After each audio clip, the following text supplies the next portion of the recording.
लोकतांत्रिक तौर से चुनी गई सरकार के खिलाफ विपक्ष को आवाज़ उठाने का अधिकार है। सड़क से लेकर संसद तक सरकार की नीतियों के खिलाफ विपक्ष अपनी आवाज़ उठाता है।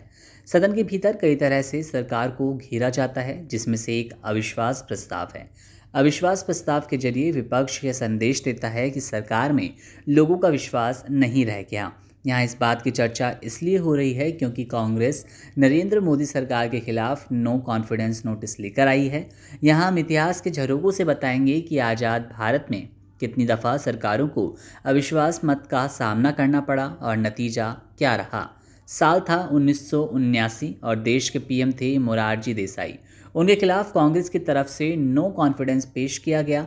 दिलचस्प बात यह है कि इस विषय पर बहस बेनतीजा रहा और मतदान भी नहीं हुआ, लेकिन 1990, 1997 और 1999 की तस्वीर अलग थी।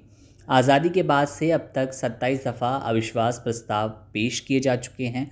अगर आप मौजूदा नो कॉन्फिडेंस मोशन को जोड़ें तो संख्या 28 हो जाएगी। अब तक पेश 27 अविश्वास प्रस्ताव में सबसे अधिक संख्या इंदिरा गांधी के खिलाफ रही। हालांकि वो सभी 15 अविश्वास प्रस्ताव में विजयी रहीं, लेकिन 3 सरकारें ऐसी भी रही जिन्हें सत्ता से हटना पड़ा। बता दें कि लोकसभा के नियम 198 के तहत चर्चा और वोटिंग होती है। अगर विपक्ष की संख्या अधिक होती है तो मौजूदा मंत्रिमंडल को इस्तीफा देना पड़ता है। 1990 में वीपी सिंह की मिलीजुली सरकार थी। विपक्ष की तरफ से अविश्वास प्रस्ताव पेश किया गया। लोकसभा में बहस और वोटिंग दोनों हुई। बहस के दौरान वीपी सिंह ने संसद सदस्यों से अंतरात्मा की आवाज़ पर मत देने की अपील की, लेकिन वो सरकार बचा पाने में नाकाम रहे। 7 नवंबर 1990 को वीपी सिंह ने मंत्रिपरिषद में विश्वास प्रस्ताव पेश किया। राम मंदिर मुद्दे पर भाजपा द्वारा अपना समर्थन वापस लेने के बाद प्रस्ताव गिर गया। वह प्रस्ताव 142 मतों से 346 मतों से हार गए।